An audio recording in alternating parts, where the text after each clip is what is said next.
Hello and welcome back to Switched In. This is the week that I talked about a couple of weeks ago when I said that first I did sort of spooky games, stuff that was more kind of, goosebumpy type horror, games that you might play that you would say are family friendly for Halloween. This week, though, what I want to talk about were games that can absolutely instill a sense of abject terror, games that are truly scary, unnerving, or otherwise unsettling, because Halloween is right around the corner. So that being said, I'm just going to dive right into the first entry on this list, which I think is a really good sort of transitional entry from games that you would call just sort of spooky to games that are actually scary, and that game is Binding of Isaac. Now, initially, you might be tempted to think that Binding of Isaac is really not that scary of a game, and you can't be faulted for thinking that. It is, after all, a 2D game, it's top-down in perspective, and pays a clear homage to the Zelda series. However, behind that cutesy presentation is an absolutely sinister setup right from the get-go. That being you, playing as Isaac, has to flee from your mother who is intent on murdering you because she thinks she heard the voice of God telling her to do so.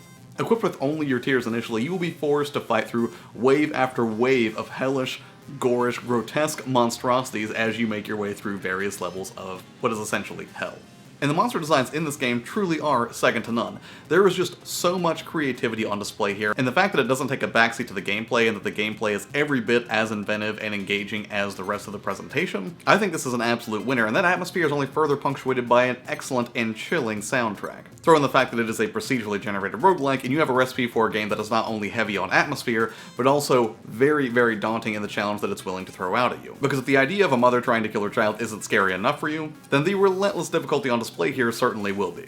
Next up on my list also has evasion themes, and that game would be Outlast. Outlast is a horrific game of cat and mouse that I'm sure you've seen tons of streamers play before because it is absolutely rife with jump scares. And in that regard, I don't think it's too unfair to kind of dock Outlast a little bit because it is a bit of a one-trick pony in that regard. But jump scares only really get to be effective when you've taken the time to actually build up a heavy and oppressive atmosphere of dread. And then naturally you have to allow a little bit of a cooldown period before you can dive into something like that again, otherwise the player just gets used to it and it does become routine.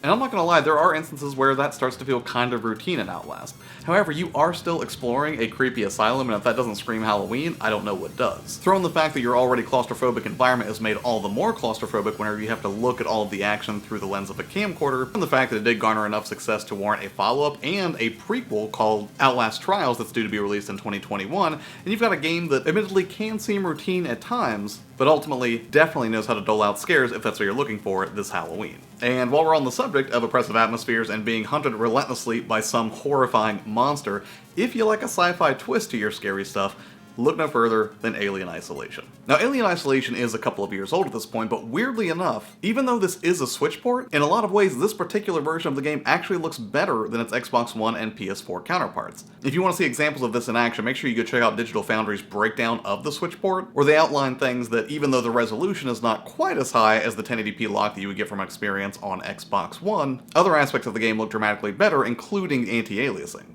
And having a better view of the action is something you will definitely appreciate when you're being hunted down by a merciless xenomorph. What really entices me about this game, aside from just being a fan of the Alien series and appreciating the chunky analog aesthetic of the interior environments, is that so much love and care went into the AI of how the alien actually hunts you through those environments. Now, there are technical breakdowns that you can look at on YouTube that sort of explain this better, but at its core, there's actually two AIs functioning at once. There is one environmental AI and then one AI that controls the alien itself. These two systems work in tandem to make sure that the player always feels a sense of pressure, but that algorithmically speaking, you're not pushed beyond the limits of that pressure to make sure that the game isn't just absolutely frustrating to play. And it even takes a degree of fairness into account, where the AI director won't explicitly tell the alien precisely where you are to find you, but rather will leave it to its own devices after it sort of clues you into a general location where you might be hiding. And what makes that especially terrifying is that the game is learning you as much as you are learning it and getting an appreciation for the alien's behaviors. Because in the same way, the alien is absolutely getting a taste for your behaviors. And I feel like in a lot of ways this really ramps up the tension of a cat and mouse horror game in this vein, because the soundtrack is a lot more subdued and it definitely knows how to make the best use of the weight of silence. Not to mention H.R. Geiger's original vision for the xenomorph is objectively terrifying on its own merit, and certainly was an inspiration for the visual design of the recently announced Scorn for the Series X. So if the idea of trying to outsmart two merciless AIs as they hunt you through a film-accurate presentation of the alien legacy sounds enticing to you, you will definitely get that from Isolation. So our first three entries have been about you feeling fairly helpless and isolated against monstrous pursuers, but the fourth entry at least gives you the chance to become that monster yourself, and I'm gonna go ahead and say Dead by Daylight. I would be surprised if you weren't at all familiar with Dead by Daylight because it still remains pretty popular since its original debut a few years ago.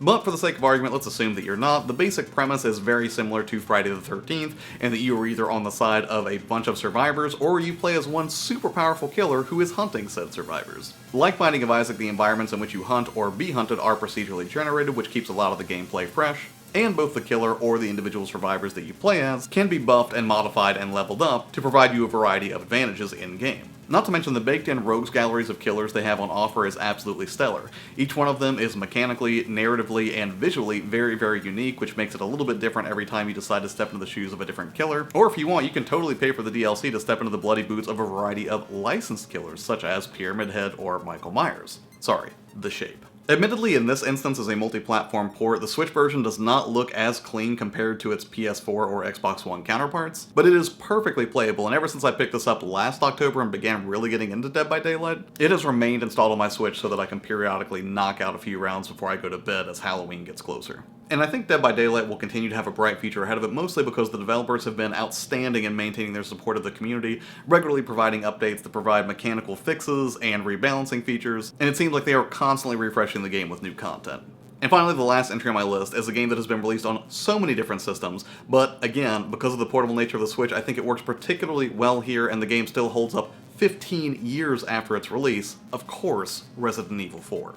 Resident Evil 4 regularly makes into a lot of people's top games of all time, and for good reason. It was an absolutely incredible game when it made its debut back in 2005, and it remains an incredible game today. It provided an incredibly fresh take on the Resident Evil franchise at the time, providing that over-the-shoulder view for Leon, and just generally injected some movement and action mechanics that were a far cry from the tank-style controls we've become used to in Resident Evil 1, 2, and 3. Couple that with a uniquely horrifying village from the outset, along with a range of memorable bosses and iconic moments, and cliche as it is, Resident Evil 4 is still an amazingly solid choice if you're looking for a great survival horror game to play. And I would be remiss not to include it here as somebody who dives back into that game regularly myself. And while other ports on this list may struggle graphically, Resident Evil 4 holds its own really well. So while it may not be a wholly unique entry to point out, it definitely warrants mention here, and if you've never played it before, there is no better time than now. Alright, so those are my 5 picks for legitimately scary games you can play on the Switch this Halloween. And honestly, one thing that you probably noticed about all these is they are all ports from other systems. But there's really not a whole lot you can do about that because I checked and I don't think there are really any Switch exclusives in the realm of horror, except for maybe Deadly Premonition 2, which I haven't played yet and I can't vouch for. Plus, I think we can agree that's probably more schlocky B-movie horror than legitimately scary horror. So, yeah, if I'm wrong on this, let me know in the comments below, or if you have your own picks for what you think is terrifying to play on the Switch this Halloween, I would love to hear about it because I personally am a horror fan and I'm always on the lookout for games just like that. So, as always, thank you so much for taking the time to watch the video, we definitely appreciate it. If you're not already subscribed here to the Switch Den channel, make sure you do that and stay tuned because we will have more content coming for you shortly. Have an amazing Halloween and a great day, and I'll see you next time.